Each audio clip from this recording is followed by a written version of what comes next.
Ladies and gentlemen, coming to you live from the Third and Atlantic Studios. Your host, Joel, that's me. And some guy, Ed. You're right. It is multiple studios. It is like one there and one here, I guess. See, branching out.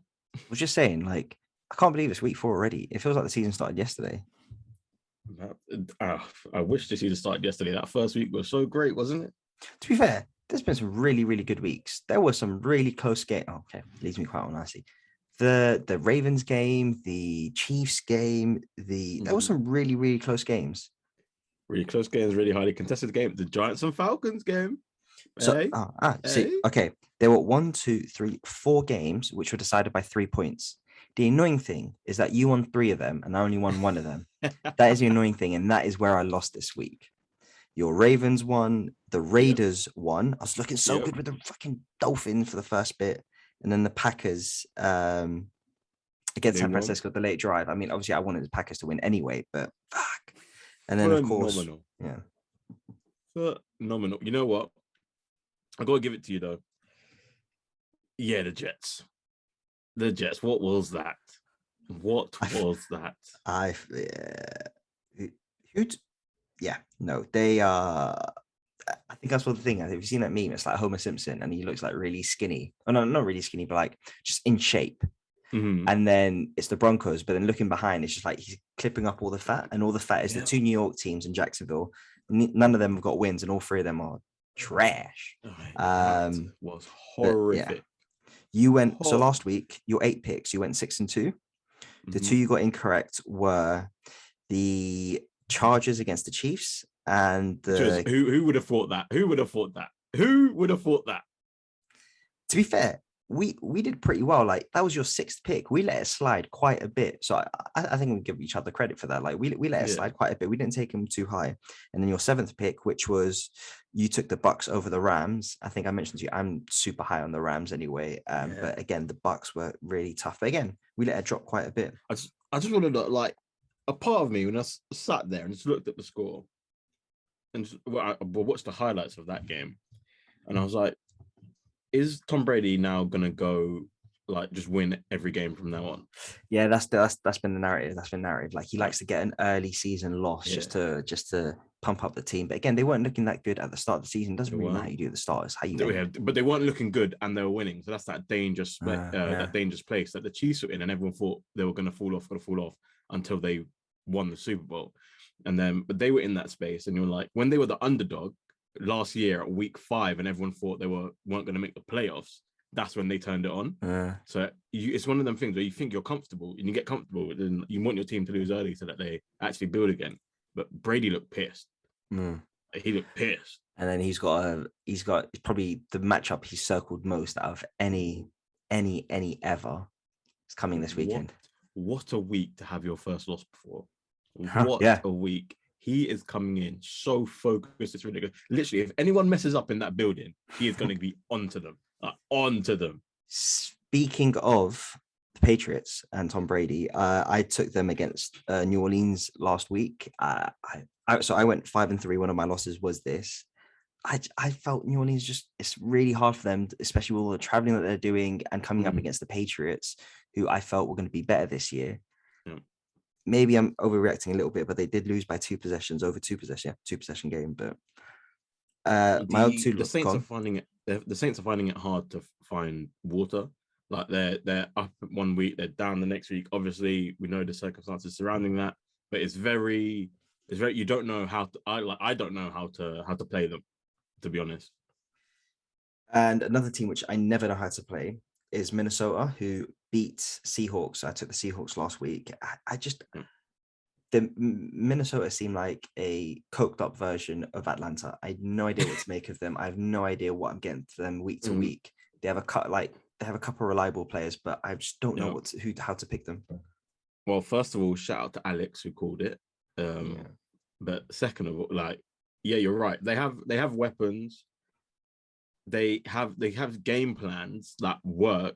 It's just a matter of when does it actually work? Like when do they put it all together to be like a big unit as a team and move forward.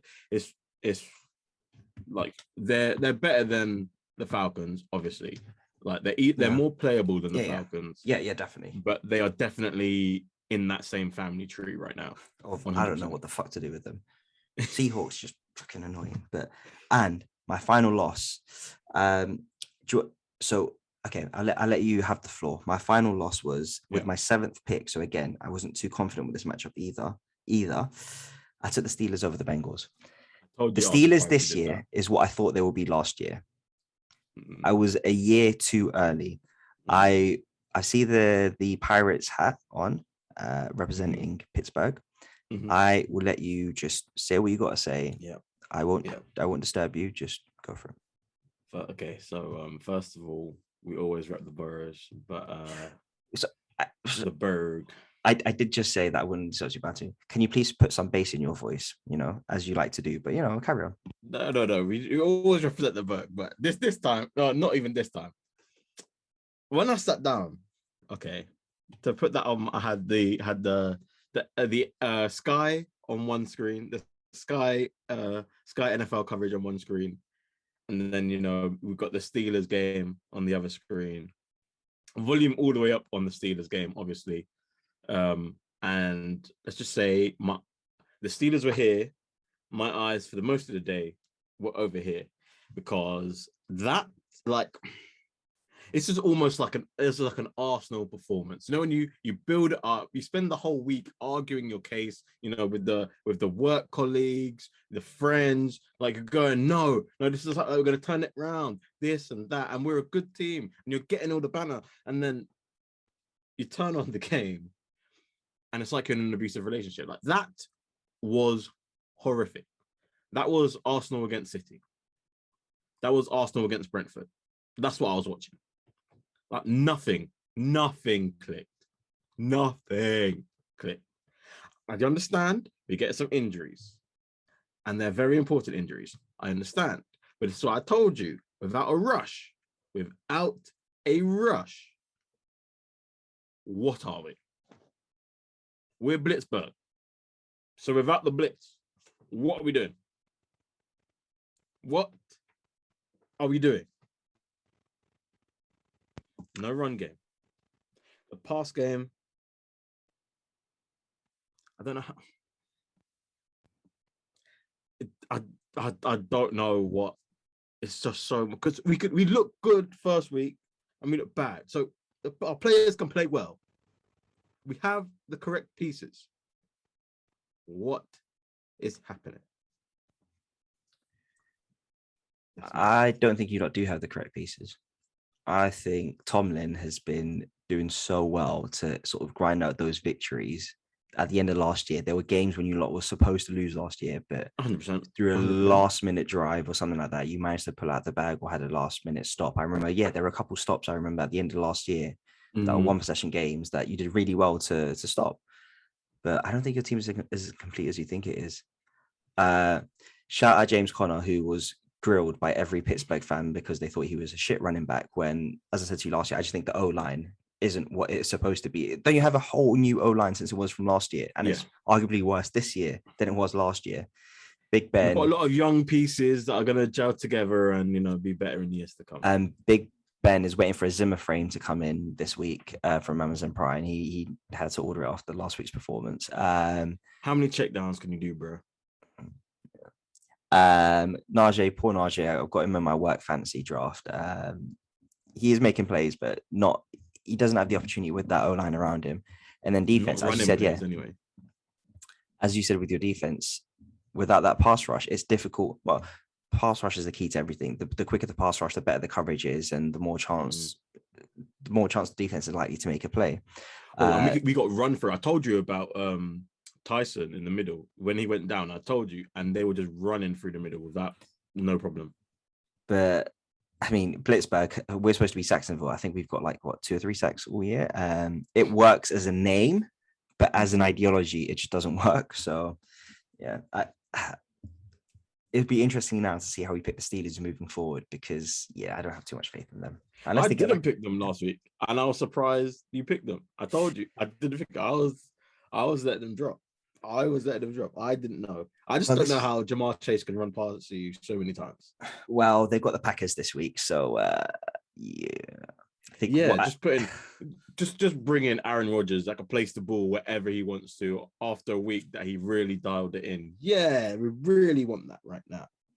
So overall for week 3, your picks were 6-2, my picks were 5-3. So you end up winning the win 9-7. Winning the week 9-7. So you are 2-0-1. I am 0-2-1, which fucking annoys me. But you know, we move on to week 4. Fuck's sake. So that was it for the week 3 recap. We're going to make the week 4 picks in a sec.